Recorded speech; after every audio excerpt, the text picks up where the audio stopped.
Well, my name's Randal Plunkett. I'm a cinematographer and film director from Dunsany in County Meath.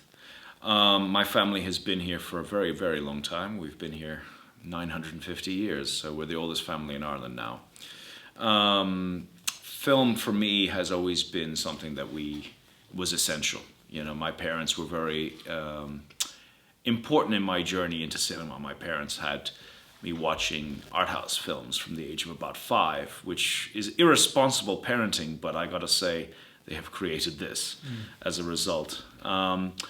Being in a place like this, you are always leaning into the darkness, so horror comes naturally for me. It is something I've always loved. It is something that I aspire to do, and I would be delighted to spend the rest of my life making horror films or terrifying children, whichever comes first. So do you get a thrill out of spooking people? Absolutely. And living in a castle, which I do, gives me the opportunity to be weird and be okay with it, because you can't live in a place like this unless you're a little weird. So what are your early memories of film growing up? Do you remember going to the video store? Did you even have a video store around here? Yes, there was a lot of video stores. In fact, we didn't do very much other than watch films. This area around here didn't have a lot of kids my age back then. So every weekend, video shop, lots of videos. And it was VHS, so it was actually videos back then. And we would rent everything from, trashy comedies right the way up to the most gruesome horror films you could imagine, art house films, everything. So my cinematic appetite was large. Well, you know what? I grew up at the time when Scream was a big movie. And I remember I was in high school when that came out, and I dreamed of being in a high school just like that. But Irish high schools had nothing to do with that. That was not at all how it was. So I'm not even sure American high schools are really that similar. But the thing is, it was brilliant. So I grew up at the height of the slasher craze. Mm-hmm. And even before that, when I was much younger, I kind of remember the end of the first slasher craze, which would have been the end of the 80s, beginning of the 90s, when you had the likes of things like Friday the 13th, you had The Burning, these kinds of movies that for me were, I just love them. I live in a place full of forests, so what more than a masked killer, I love those stories. I love the way they looked. I love the sound of them. And even just there was this idea of always the unknown, and that's living in the countryside. And Ireland became a much smaller place now with development, but back then there was a lot of space. And so these films really resonated with me. Another one that I remember growing up was things like the Blair Witch Project. We went through many stages of cinema. Like, I grew up a lot also, and we didn't have a lot of channels growing up. Nobody had Sky. My parents weren't going to get Sky. So we had RTE1, RTE2, and then the British channels. So I remember spending a lot of time staying up all night to watch those Hammer horrors. And I love classic films. So for me, classic Hollywood was excellent, but classic Britain was also fantastic. And, Christopher Lee was one of my tops. And Boris Karloff as well. And then that's just this English-speaking films. Once we get into the silent films, I got into those too, So you went on to study film. Can you tell me a bit about where you went to study film and a bit about your thesis? So I studied film throughout my right into A-levels, actually, and I wasn't going to study film for A-levels because I was going to study proper subjects. But I had a talk with my sociology teacher, and my sociology teacher was also the film teacher. And, I wasn't very good at sociology, but the moment I started talking about cinema, she was like, "Why are you studying sociology? You should be studying cinema." And I studied cinema and got my A-levels, barely. And then I went to Kingston University in just outside London, and I studied cinema there as well. And that was mostly film theory, but that's when things got very exciting because I got to learn a lot about cinema. And particularly deconstructing cinema, which really, cinema now, film school now is very different. It's much more technical, but back then it was much more theoretical. And I regret nothing, because the reality of it is, it's the tools of being able to deconstruct cinema that has made my career much easier. Because the technical side is easily learnt in reality. It's practical. but the theoretical is the most complex. It's finding structures, it's finding patterns in cinema.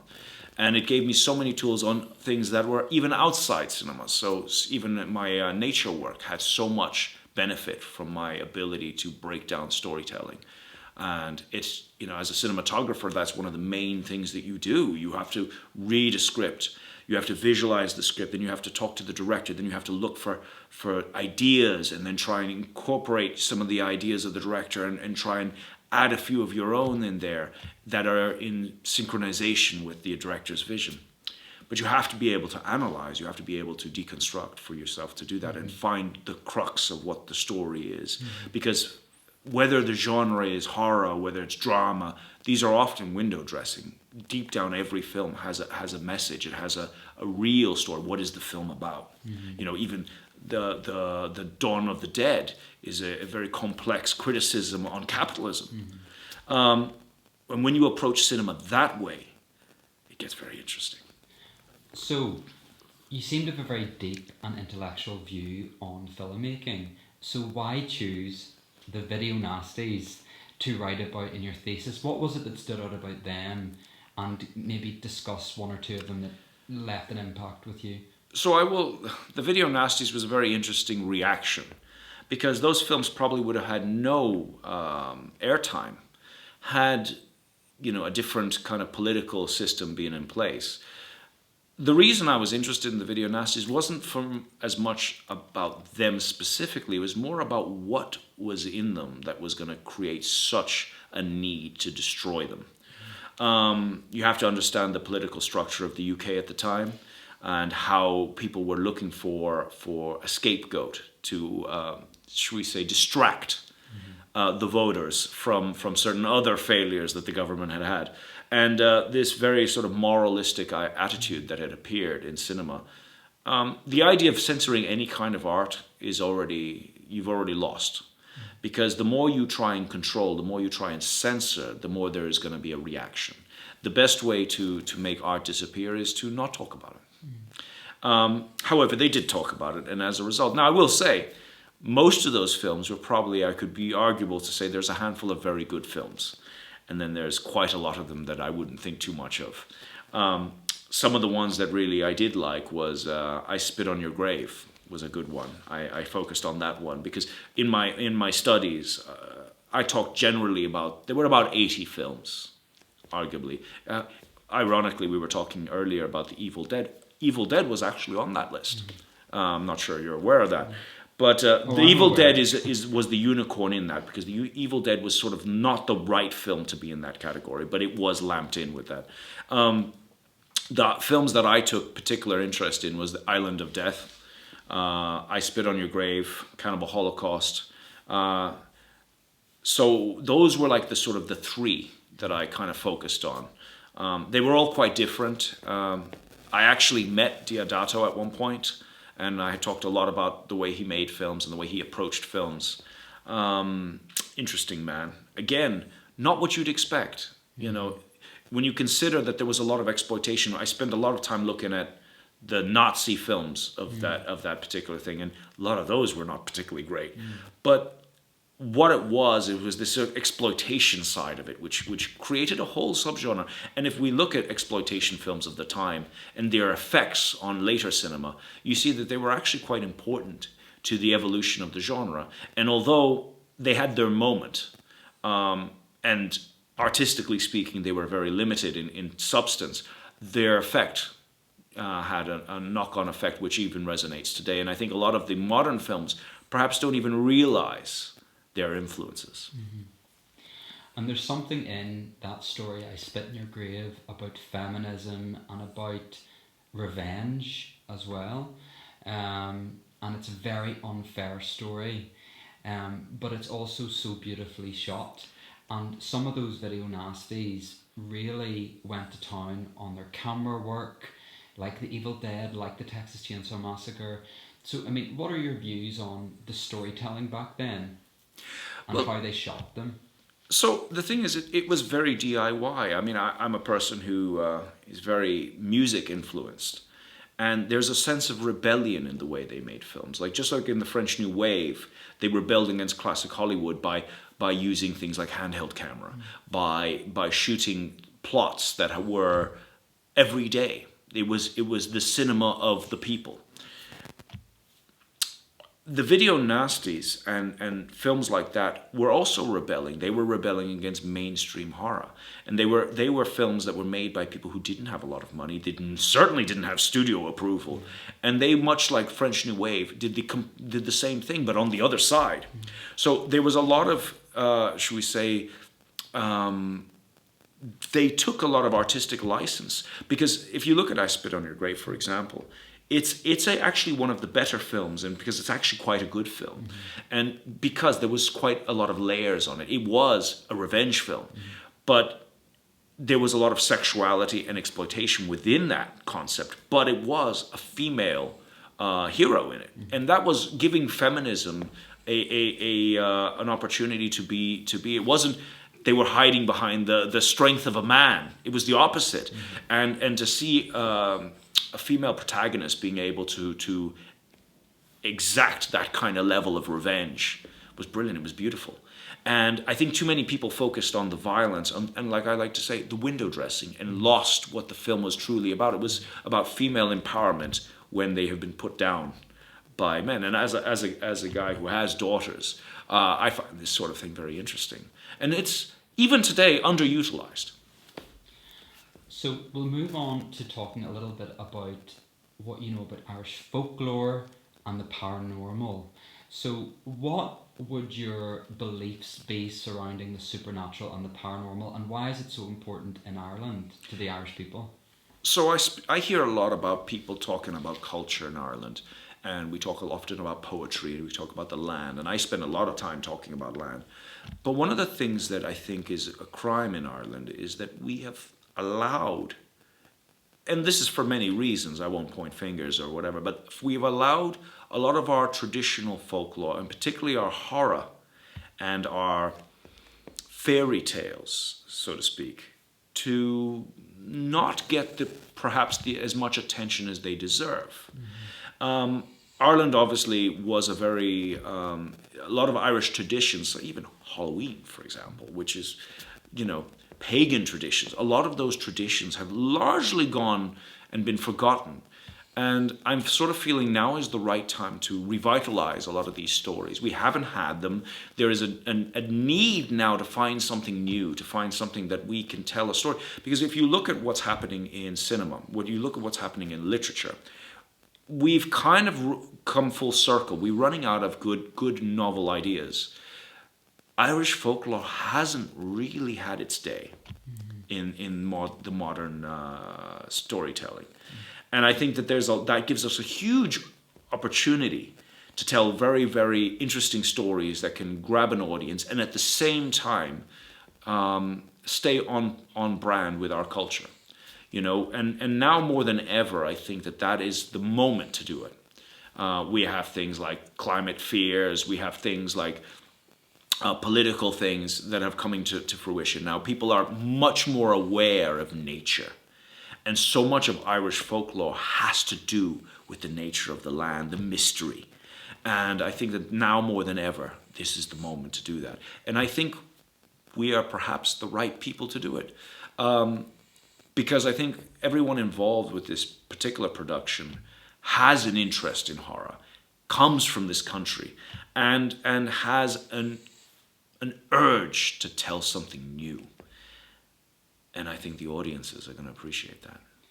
And having grown up in a very old castle, and your family has a lot of history, do you, of all people, have a belief or any experiences with the paranormal here or anywhere? So I never believed in ghosts. I enjoyed them, but I never believed in them. And a few years ago, first time I've lived in this house a very long time, I'd never seen anything. Yes, there was always a bump in the night, but there was one year, Christmas Eve, and we treat this house like a museum. It's like a hotel. Every we check the roofs, we check the doors, we lock everything.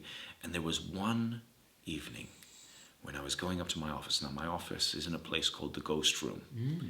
And I had my phone on because I didn't turn on the lights, and I was coming up the spiral staircase. And we had left the back door open. And as I turned the top of the stairs, my light shone and hit what I saw as a tall woman. She must have been 6'2", 6'3". I'm about 6 foot, so she was taller than me. Very thin. She looked dressed in sort of a vintage outfit, the sort of thing that some crazy person you might see wearing. There was a bit of structure to it. It was very tight-fitting, very narrow at the waist, so very stylized. And she had the sort of Angela's Ashes haircut, the very black, curly Irish hair. And she was quite traditionally attractive, but not, still a little creepy looking. Like definitely, what would be the term? Loco would be the look. So my light hit her. She looked like this at me, and then ear ran straight for my office. Now, this was in the darkness. And I chased after her, and I just thought she was a crazy person who had come into the house. Now, my house is big. You could easily come in here, and I might take a while before I found you. And she was just standing there. And I ran in after her in my office, and excuse me. And I opened the door, and the lights were off, and I turned the lights in. There was nobody there. Wow. And even since then, I have been in my office working late, and I can feel the vibrations of people walking back to and fro in the room next to mine. So there have been some incidents. And has anyone else reported anything strange in the house? Yes. I have a editor who works with me sometimes, and he grew up in a haunted house. And when you are exposed to this kind of thing, you become more sensitive to it. And the Ghost Room again, he was working on a color grade, and his eyes go up and he sees a figure, a shadowy figure, just come out of the ceiling and hang. Now, what you have to understand about my room, my Ghost Room, is it's got curved walls, which is very unusual. The reason it has curved walls is because it's the old medieval side of the staircases for the towers. And when the Cromwellians came here, they murdered everybody. The family members were lined up in front of those trees in front and were shot. But the servants and everybody else who was not the family were just basically hung. And they were hung and thrown off the battlements. And that curve was actually the spiral staircase, so they would have thrown people. And what he could see was the figure of someone hanging. Wow. He would never have known that. Wow. And he was British, so he couldn't have known the history here. And that room is unusual because of the shape, but again, he could never have known that that was a spiral staircase, because I didn't know until we started doing works to the room. Any banshee stories about the area? Give me time. Okay. Well, speaking of Irish folklore and the paranormal, let's talk a little bit about the Widow's Ring. So, the Widow's Ring is a short film, but it's based on modern day Irish folklore. It dips into the past, but it's set in the future. When you first read the script, what stood out to you about the story and about the visuals? So, I read a lot of scripts. Some will never get made. Some are good, but will never get made. And some are page turners. This one was a page turner for me because already I was excited because of the genre, because I do love horror. And this was again, I had already had a pre-conversation about the script from yourself. And the idea was already interesting to me. So when I started reading it, I was reading it in bed. I was putting kids to sleep. The kid fell asleep way, and I was still. And what was interesting about it was it had an atmosphere, it had a pace. It was very well written. And I think it wasn't even the final draft, but you could already tell that it had an eeriness to it. And particularly with what it is, because I'm a visual person, so when I read something, I'm already thinking about pictures. And I'm thinking about lights, I'm thinking about that ambience. And when I was reading it, I could already see the images. I could already see the pace, the feel of the film. And that's when I know I'm reading something that's good. Because if I can read, often I will read a film and I can see parts of it. This one read to me like a picture. I could see everything. And I could see the house that they were in. I could see the way I could already see how the camera moved through space. And particularly the horror aspect, I felt so much of the atmosphere just shone right through already. And this is really, from a cinematography perspective, is always very good for me. Because when it's that visual already, right off the page, my job is already done. Because I just have to literally do what I've seen on the script without any difficulties. And the story was, like I said, it had a pace. The characters and the situation in which they get pulled into, it was dramatic. I was having so much fun just visualizing that on the first read that I knew straight away that I wanted to make this film. So we're back in the room, we're recording again, and I just wanted to tap in again on your vision for the look of the film. Yes, so the thing is, when I feel this film, I sort of see a transition where we have a much more uniformed look at the beginning of the film before the incident, without giving away details, before the catalyst incident, which leads to a downward spiral. Once we pass the threshold, when there's no coming back, we have to find this situation getting more and more intoxicating. They're being stalked. This has to feel that with this paranoia, this tension has to build, and this has to happen visually. And that's why I'm thinking I want to see more of an older style look. Even though this takes place in a modern period of time, having the vintage lens that creates certain distortions, have certain artifacts, will help us, because the way I envision this is a much more, if you like, classic way of filming. If you look at sort of the films that Orson Welles did, like The Third Man, a lot of it is hard contrasts, angles that are not generic angles, lots of very highly composed frame within frame pictures. And that's very much what I'd like to see from this film, with always this constant state of very gentle movement, as if something is only just through the door. And that's what I feel would give this film that oomph it needs to make its mark visually. Randal, thank you so much for taking the time to speak with me today. Finally, I wanted to mention that you've just released a book, Wild Thing. I'm yet to read it. I'll get a copy. I'll have to get you to sign it. But if you could tell me a little bit about what drew you to lead that book and what you wanted to leave people with. The book parallels the story about how we got to where we are here in Dunsany Nature Reserve and everything that I've done here. And it goes through a very turbulent storytelling of my younger life. And unfortunately, it wasn't all roses. And ultimately, it's about finding harmony through the land. And that's where I think this has, again, some parallels, because old Irish folklore and understanding of the land, I mean, they come together. And that's why I think when you look at this book, it almost complements the reading material, just like the script. And I feel that, that's why I feel that I would be an appropriate person to help tell this story. Where can people get the book? Everywhere and anywhere, all major bookshops. Preferably you buy it from an independent bookshop. But if you don't want to do that, Amazon has it too. And you just had your book launch in Dublin last week. Absolutely, and it was a sellout. Couldn't get through the door. And did you enjoy the after party? I was exhausted.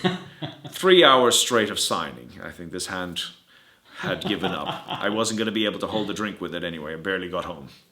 And so I'm planning on releasing this video on Halloween. Great. So, do you have a little message just to say down to the camera about Halloween in Ireland, or even just a happy Halloween and an introduction or something like that for the video? Well, I always say that Halloween is a great night to terrify, and life is far more interesting when we can live in fear one day a year.